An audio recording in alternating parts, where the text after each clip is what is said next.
wala na. Yung batang mahirap, laki sa hirap na nangangarap lang.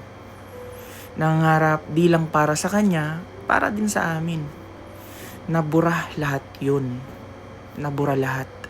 Pero alam nyo ba, habang nagluluksa ang pamilya na Rene, habang nagluluksa tayo sa pagkawala ng ating mga atleta, may mga tao pa rin palang natutuwa sa pagkawala ni Rene Baterbonia.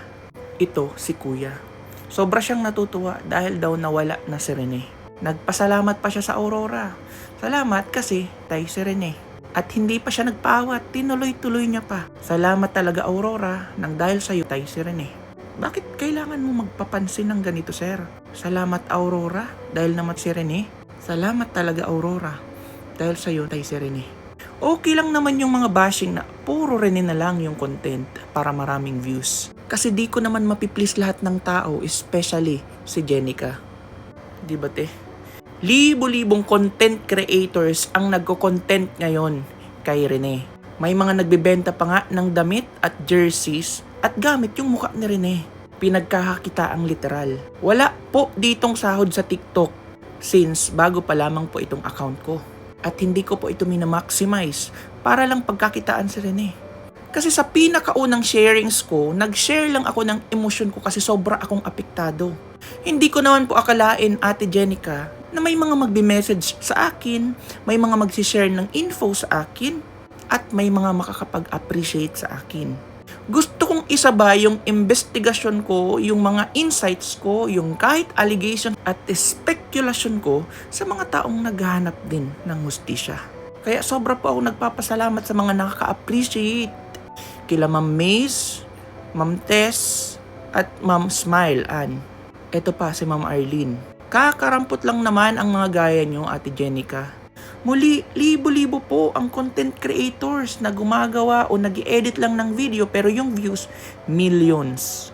10 millions, may 20 millions. Tapos meron ng mga link sa baba kung saan ka pwedeng pumunta. At yung iba, may mga t-shirt na may imprinted face ni Rene. Pinagkakakitaan talaga. Hindi naman po siguro ako ganun. Unang-una, political content creator po ako na maliit, nasabi ko na po ito. At separate naman po yung account ko sa paggawa ng political reviews at political contents. Moreover, meron pong bank account ang nanay ni Rene at isearch nyo na lang ayaw kung sa aking manggaling para kayo na po mismo magbigay kahit magkano lang. Kung ano ang kaya nyong itulong sa kanila. Again, hindi po tayo titigil hanggat wala po talagang konkretong hustisya at malinis na pangyayari talaga. As I said, kung ilalatag nyo naman yung mga pruweba at mga ebidensya at talagang nakamta na nila Rene at Divine Adili ang hustisya, o di titigil na. As you can observe, lahat po ng mga news updates galing sa media outlets, isinishare ko talaga lahat ng mga kaganapan. Ultimo nga yung estudyante ng Ateneo, humihingi ng konkretong accountability at transparency. Because walang hustisya. Wala pa pong naibibigay na hustisya para sa kanila. Nagbigay ng mga scholarships, yes, thank God. Nagbigay ng mga tulong pinansyal, thank God. Pero iba po ang atonement sa hustisya. They are related, pero they are not identical. So kailangan natin ng hustisya dito. Huwag na kayong pabigat sa akin. Huwag na kayong pabigat sa aming gumagawa talaga at nagre-research ng mga proof at evidence para lang makuni-konekta at malaman natin yung mga katotohanan talaga. Ba't hindi nyo ibas yung gumagawa lang ng mga video-video, kinukonek-connect at napagkakakitaan talaga? Kami pagod na pagod kami maghanap ng resources. Kada may makita kami, iiyak kami.